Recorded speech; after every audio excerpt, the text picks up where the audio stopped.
제가 조금 다른 질문으로 시작하면서 오늘 설교를 시작하려고 합니다. 여러분, 우리 사울이 나중에 바울이 되지 않습니까? 우리가 알고 있는 바울은 은혜 받은 사람이죠.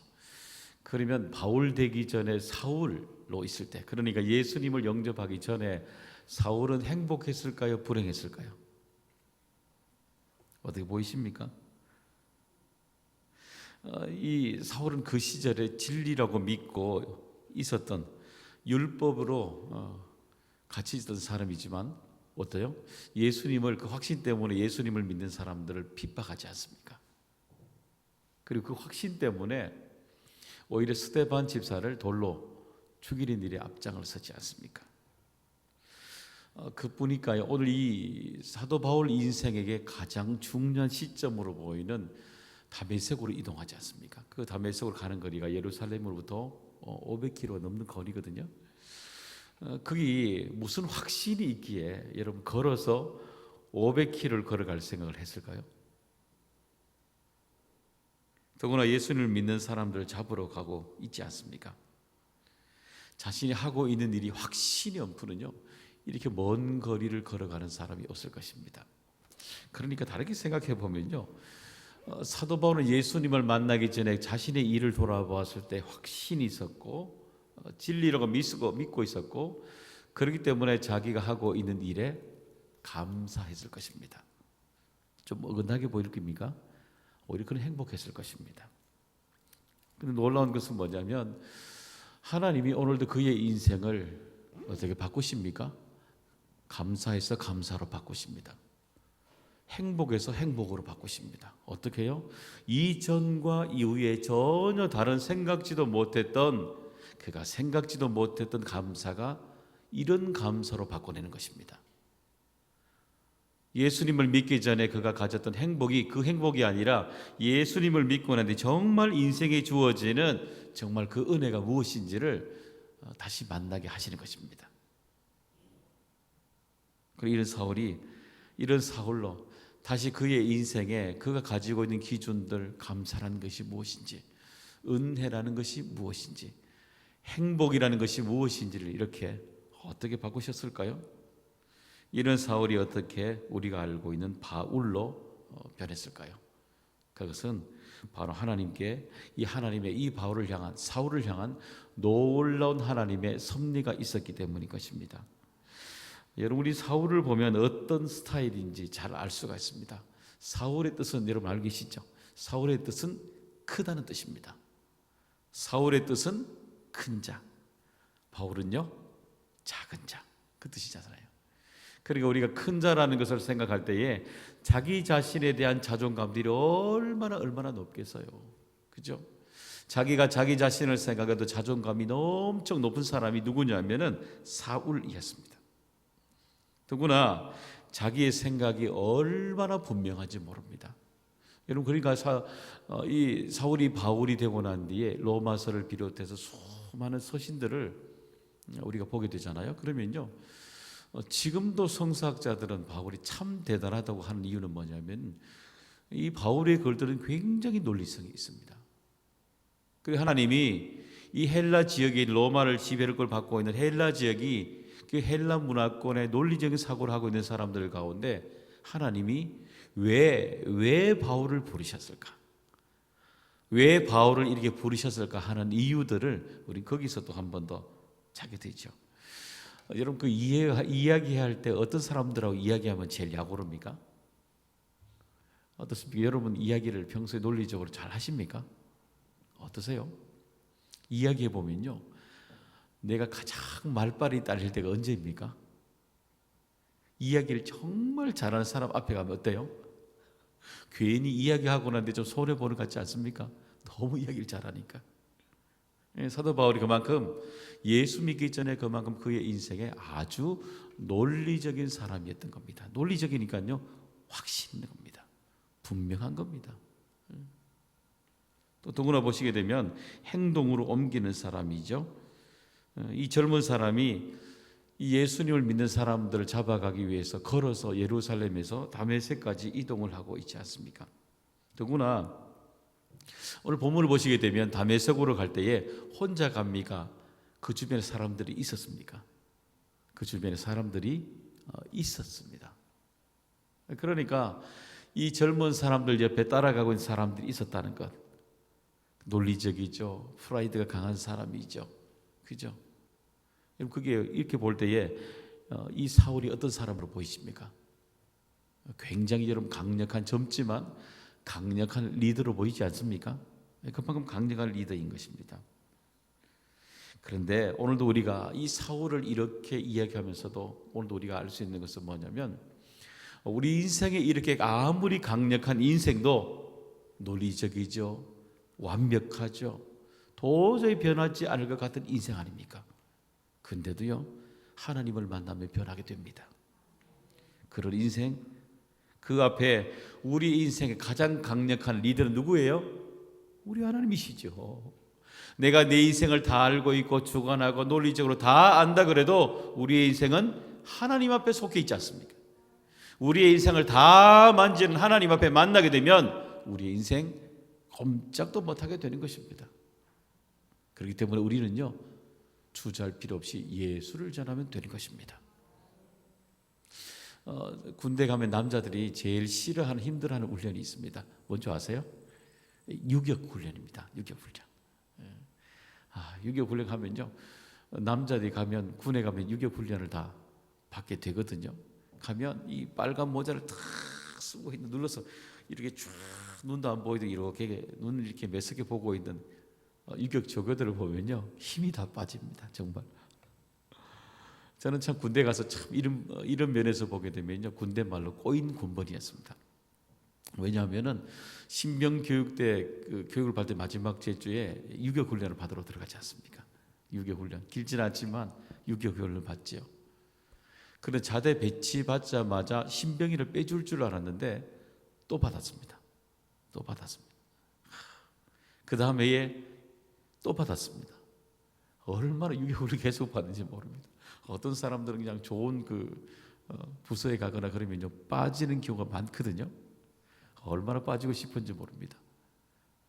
왜냐하면 가게 되면 을차료를 받죠, 극기 훈련하죠, 가스실에 집어넣죠. 보면 저승사자 만나는 것 같아요. 정말 가보면요, 꼼짝을 못하니까.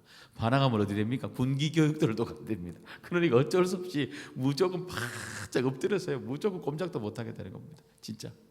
근데 거기다가 제가 군부대 대해서 제가 전역하기 10개월 전에 제가 어디가 있었냐면은, 제가 유격대에 사단 유격 훈련한 유격대에 제가 조교로 들어갔습니다. 그래가지고 조교를 또 해야 되니까 한 달 동안 산을 타고요, 강을 타고 그냥 계속 훈련을 계속 받았습니다. 그러니까 제가 다른 사람들보다 유격 훈련을 굉장히 많이 받았습니다. 꼬인 군번이죠, 정말요. 그런데요, 정말 제가 빨간 모자를 쫙 쓰고 있으면요, 제가 8사단에 들어갔었는데요, 그 수경지에 있으면 머무르는 곳에 있는데 저 밑에 쭉 올라오는, 우리 올빼미라 그러거든요. 기억나십니까? 이렇게 쭉 올라오면요, 그 앞에 호랑이를 부르면서 쫙 그러면요, 올라오기 전에 그 밑에서 건덕에서부터 바짝 엎드려서 을차를 주면요, 문 입구에 올라올 때까지 1km, 2km 전부터 마중을 나가거든요. 그때부터 굴리면요, 입구에서 벌써 다 나잡아져 버립니다. 저승사자입니다. 저승사자. 여러분, 우리가 사울도 똑같아요. 아무리 대단해 보여도 하나님 앞에 서게 되면요, 꼼짝도 못하게 되는 것입니다. 여러분, 아무리 똑똑한 인생도 하나님 앞에 나가면요, 겸손해질 수밖에 없어요. 세상을 움직이는 지식을 만나게 되면요, 우주를 만나는 지식을 만나게 되면 꼼짝할 수 없게 되는 것입니다. 아무리 자신의 인생이 확실한 인생일지라도 도저히 하나님을 넘어갈 수 없게 되는 것입니다. 왜냐하면 이 땅에 우리 하나님보다 강력한 리더는 없기 때문인 것입니다. 여러분, 그러면 사울이 하나님을 만나는 시간이 길었습니까? 아니요, 잠시예요. 하나님의 계획을 오늘도 우리가 알 수 없는 것은 뭐냐면, 아무리 강력한 인생, 아무리 준비된 인생일지라도요, 하나님 만지신 인생은 잠시 동안에, 그것도 다메섹 도상에 잠시 동안에 그의 인생을 송두리째 바꾸지 않습니까? 아마 사람들은 믿지 않았을 것입니다. 왜냐하면 제자들이 이 사울이 변했다는 얘기를 듣고 만나지 않지 않습니까? 도망가지 않습니까? 그만큼 이 사울이 바울로 변한다는 건 상상도 못할 일이었는 것입니다. 아마도 사람들은 사울이 바울로 변할 때에 시간이 많이 걸리는 사람이라고 생각했을 것입니다. 그건 우리의 생각이죠. 우리의 셈법이죠. 여러분, 그렇기 때문에 믿음은요, 우리의 셈법을 버리는 것입니다. 우리가 가지고 하나님께서 우리에게 주신 믿으라 말할 때는 우리의 셈법을 버리고 하나님의 셈법을 믿는 것입니다. 하나님의 계산을 믿는 것입니다. 여러분, 집에서도 제가 우리 막둥이에게 한 번씩 이제 구구단 묻고 하지 않습니까? 그러면요, 지금도 수학 한 번씩 볼 때마다 저는 척 보면 어떻습니까? 척 보면 알지 않습니까? 그런데 우리 막내는 얼마 계산해야 됩니까? 종일 계산하고 어떨 때 모르면 며칠 가야 되지 않습니까? 나중에는 안 되면 저희들한테 가져와야 되지 않습니까? 그런 것처럼요, 우리의 인생, 우리의 기준 어때요? 하나님이 보시면 간단한 문제인 것입니다. 그런데 오늘도 우리 하나님께서 우리를 만지시고 바꾸는 시간 철저하게 낙담하지 말아야 되는 것은요, 하나님이 만나는 것이 언제인가 여기에 기도해야 되는 겁니다. 항상 하나님이 우리 가정에 우리 부모를 언제 바꿔줄 것인가, 언제 만날 것인가, 하나님이 우리 가정에 우리 자녀들을 어떻게 만날 것인가. 길지 않습니다. 만나는 순간 한 번에 만나게 되면 찰나로 바꾸시는 것입니다. 그의 인생을 통도리째 바꾸는 시간과 방법 모두 움직임들은 우리는 하나님께 맡겨야 되는 것입니다. 여러분, 그 세바시라고 세상을 바꾸는 시간 CBS에서 진행하는 프로그램이 있지 않습니까? 한번 보셨어요? 참 유용한 프로그램 같아요. 보시면 그 각기 유명한 인사들이 와서 그 짧은 15분 동안에 아이 메시지로 정확하게 전달하지 않습니까? 자기 전공 분야들, 경험들, 정말 15분 동안에 거기에 모이는 관중들하고 호흡하면서 정확하게 자기 의사를 아이 메시지를 전달하게 됩니다. 유익한 정보들이죠. 그런데 그 세상을 바꾸는 시간, 이 세바시 15분 동안 일어나지 않은 일이 있습니다. 그 뭔지 아세요? 그건요, 우리들의 인생 끝에 이 죄의 문제, 죽음의 문제는 다룰 수 없다는 것입니다. 어떤 누가 나와도 세상을 바꾸는 힘, 아니요, 바꿀 수 없습니다. 우리 인생의 가장 중요한, 인생의 끝자락에 있는 이 죽음의 문제, 인생의 가장 중요한 문제는 우리 하나님만이 바꾸실 수 있는 것입니다. 우리 사람들이 왜 안 변해요? 이것을 모르기 때문인 것입니다. 이 사실을 받아들일 때에 세상을 바꾸는 시간, 정말 하나님이 내 인생을 바꾼다는 것, 내 인생의 끝자락에 있는 문제는 하나님만이 바꿀 수 있다는 것, 그 고민이 들 때에 그 인생은 잠시 동안에 바뀐 것입니다. 순간적으로 하나님을 놀랍도록 만나는 일들이 나타나게 되는 것입니다. 그래서 하나님은 이 사울의 눈을 3일 동안 멀게 하시고, 그죠? 잊어버리게 하시고 그의 인생 송두리째 바꾸게 되지 않습니까? 사랑하는 여러분, 오늘도 우리가 하나님의 섭리를 오늘도 기대해야 되는 것은 그 하나님의 시간과 방법과 찰나를 믿어야 되는 것, 그것이 여러분 믿음인 것입니다. 그 믿음대로 오늘도 여러분을 움직여 주시기를 간절히 소망합니다. 하나님의 방법대로 우리는 움직이면 되는 것입니다. 두 번째는 성령의 간섭하심이 있기 때문에 바울이 되었던 것입니다. 그래서 성령이 움직이셔야 되는 거죠. 그런데 우리는 이 성령의 움직이시는 내용들을 우리는 17절에서 자세하게 방법을 알 수가 있습니다. 17절 우리 한번 더 읽어볼까요? 시작. 아나니아가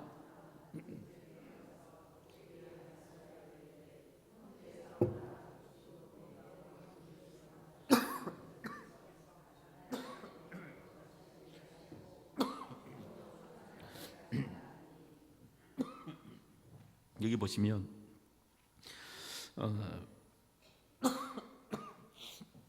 죄송합니다.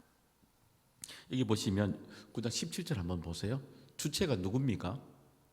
주어가 누구를 쓰고 있습니까? 아나니아가 움직입니다. 아나니아가 제일 끝에요. 성령으로 충만하게 가신다라고 말합니다.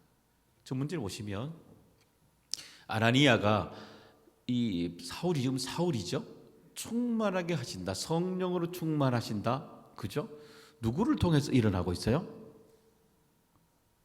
아나니아를 통해서 일어나고 있습니다. 그러면 아나니아가 이 사울에게 나중에 안수할 때에 성령 충만이 임하게 되는데, 거기 보시게 되면 아나니아가 어떻게 일합니까? 보니까 성령의 간섭하심을 통해서 이루기 위해서 아나니아가 할 일이 뭐예요? 떠나 누구한테 갑니까?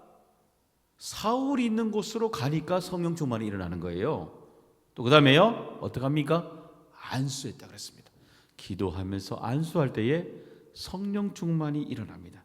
세 번째는요, 선포합니다.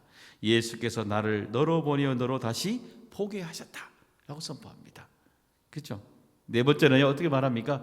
이럴 때에 성령 충만함으로 채워주신다라고 얘기합니다. 그런데 질문해 볼 수 있죠. 하나님이 성령 충만을 주실 때 직접, 이 당시만 해도 직접 예수님이 누구를요? 다메섹 도상으로 가는 도상에서 예수님이 바울을 직접 만났지 않습니까? 사울을. 그러면 직접 만나서 성령 충만을 주셔도 되지 않습니까? 그렇죠? 직접 주시게 되면 더 확신이 되고 시간도 덜 걸리지 않습니까? 그런데 우리 예수님이 직접 만나시지 않고 누구를 통해서요? 아나니아를 통해서 이 일을 하고 계시지 않습니까? 왜 그래요? 왜 그렇게 하실까요? 왜 하나님은 위 아나니아를 통해서 이렇게 찾아가게 하시고 선포하게 하시고 성령 충만을 임하게 할까요? 왜 기도했을까요? 그렇게. 그건요, 정확히 말씀을 드리면은 하나님은 성령은 누구를 통해서요? 믿는 우리들을 통해서 역사하신다는 것입니다. 그렇기 때문에 우리는요, 찾아가야 되고 기도해야 되고 선포해야 되는 것입니다. 그래야 그 속에 영혼에 담겨져야 될 성령 충만이 그에게 일어나게 되는 것입니다. 그러기 위해서 그 방법이 우리가 전도하게 되는 거예요. 하나님 우리를 그렇게 사용하시는 겁니다. 더 자세한 거 보면 이유는 또 10절 11절에 보면요, 이렇게 말씀하고 있죠. 한번 더 같이 읽어볼까요? 그때에 다메섹에 아나니아라 하는 제자가 있더니 주께서 환상 중에 불러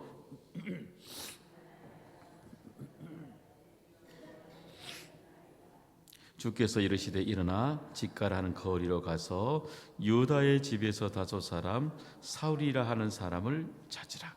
그가 기도하는 중이니라. 오늘도 하나님께서 아나니아를 쓰신 이유가 뭐예요? 그건요, 기도하는 사람이었기 때문에 그런 겁니다. 기도하는 사람이기 때문에 하나님이 기도하는 사람을 통해서 어떻게 해요? 성령의 움직임을 주시는 것입니다. 기도하는 사람을 통해서 하나님이 기도할 때에 뭘요? 응답을 주신다는 것을 주시는 것입니다. 기도하는 사람을 통해서 성령의 인도하심이 이렇구나 라고 알게 하시는 것입니다. 여러분, 그렇기 때문에 우리 교회가 어떻게 해요? 40일 전부터 기도하고 있지 않습니까? 예. 우리를 통해서 하나님이 역사하시도록 말입니다. 여러분, 그렇기 때문에 교회는 기도하는 일에 전무해야 되고 욕심을 내야 되는 것입니다. 왜냐고요? 사람을 변화시키는 성령은 누구를 통해서요? 기도하는 사람을 통해서 움직이기 때문에 그래요. 기도하는 사람을 통해서 하나님께서 놀라운 은혜의 그 계획들을 말씀해 주시기 때문인 것입니다. 여러분, 그러면 우리는 이 아나니아가 어떻게 기도의 사람이 되었는가를 알 수가 있습니다. 그건 뭐냐면 이 다메섹에 있는 아나니아가 어떻게 성령 충만했을까요? 그건요, 이 이름이 보게 되면 유대식 이름을 가지고 있습니다. 그러니까 디아스포라, 흩어진 유대인이라는 사람입니다. 근데 그가 유월절 절기를 맞아서 어디로 올라가게 됐습니까? 그런 오순절을 맞아야 그는 어디로 올라왔습니까? 마가 다락방으로 올라왔죠. 그렇죠? 그래서 그때는 그는 그 마가 다락방에서 예수님 만난 그 기도 안에 엎드리게 되었죠. 그리고 그날 그는 마가 다락방에서 성령을 체험하게 됩니다. 그리고 그는 다시 걸어와 다메섹에서 고향으로 돌아와서 기도하는 중에 하나님이 내게 어떤 은혜를 주실지, 하나님이 어떤 사람을 만나게 하실지 그는요, 날마다 기도하고 있었던 것입니다. 오랜 동안 아마 기도하고 있었겠지요.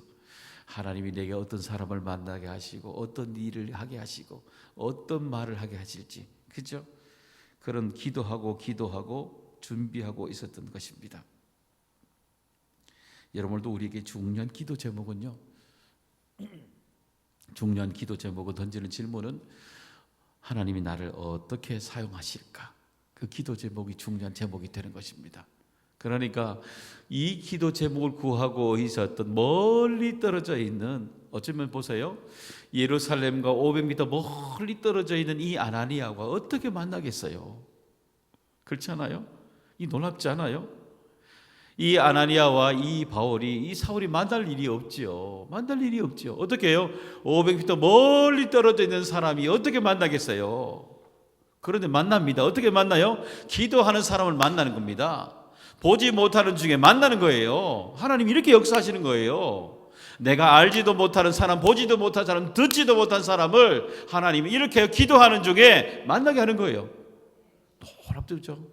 기도는 지경을 넘어가고 사람을 넘어가고 방법을 넘어가고 장소를 다 넘어가게 하시는 것입니다.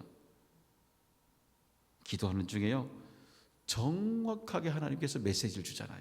어떻게 주십니까? 내가 기도하고 있을 때 누가요? 내가 만날 그 사람도 어떻게 하고 있습니까? 11절에 보니까 그가 기도하는 중이라. 기도하고 있다 그러잖아요. 두 사람 모든 게 똑같은 환상을 보여주고 기도하고 있지 않습니까?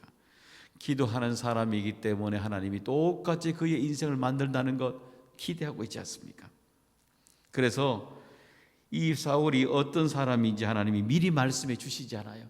기도하고 있는 사람이기 때문에 이렇게 말씀해 주시고 있잖아요. 사울을 어떻게 말합니까? 15절에 보시면 내 이름을 이방인과 임금들과 이스라엘 자손들에게 전하기 위하여 택한 나의 그릇이라 말하고 있습니다. 기도하는 중에 사울이라는 것을 이 얘기를 들었을 때 당연히 아나니아가 거부할 거라서 알기 때문에 어때요? 그 바로 하나님의 뜻을 말씀해 주시지 않습니까? 택한 나의 그릇이라고 말하고 있습니다. 택한 나의 뜻으로 보게 되면 사용하는 유용한 도구라는 뜻입니다. 내가 이 사울을 바울로 유용하게 사용하겠다라고 말씀하십니다. 그렇죠? 그래서 어떻게 해요? 바꾸셔요? 그의 논리적인 것을 은혜롭게 바꾸시고, 그렇죠? 적극적인 성결을 가지고 선교하도록 바꿔내지 않습니까? 하나님이요. 그러니까 이 기도하는 이 사람 아나니아가 이 하나님의 말씀을 들을 때 어떻게 합니까? 내 생각과 다른, 내가 생각하고 있는 사울은 이런 사람이지요, 도저히 받아들일 수 없죠. 아니요, 하나님 아닙니다 라고 말할 수 있겠죠. 그런데 기도하는 사람들은 어떤 사람들이에요? 생각이 처음부터 하나님 앞에 순종하는 사람도 있지만, 기도하는 사람들의 특징은 내 생각과 하나님의 생각이 다를지라도 결국 항복하는 사람이 기도하는 사람인 겁니다. 그러니까 내 생각이 다르지만 하나님께 주시는 생각을 주니까 어때요? 순종이 돼요. 그리고 자기 생각을 버려요. 마지막 어떻게 됩니까? 아멘 하고 되지 않습니까? 과감하게 자기 생각을 버리고 오늘도 하나님 앞에 나가게 되지 않습니까? 사랑하는 여러분, 오늘도 우리가 왜 기도해야 됩니까? 우리가 기도해야 되는 이유는 뭐냐면요, 기도할 때마다 내 생각이 무너지는 겁니다. 내 생각이 하나님 앞에 항복이 되는 것입니다. 하나님의 이야기들이 내 안에 계획으로 들어오게 되는 것입니다. 한번 생각해 보세요. 오늘 이 대목 속에 사울을 찾아온 이 아나니아를 바라보면서 이 사울이 어떤 생각을 했을까요? 아마 저는 본문을 보며 준비하면서 아마 전율을 느끼지 않았을까라는 생각을 많이 했습니다. 왜냐하면 그가 길가에 오는 길에 만났던 그 예수란 분이 내가 정말 500km 이상 떨어져 있는 이곳에 하나님의 준비가 있다는 것, 하나님이 준비해서 나를 영문도 모르면서도 나를 위해서 기도하는 사람이 있었다는 것, 생각이나 했겠습니까? 그죠?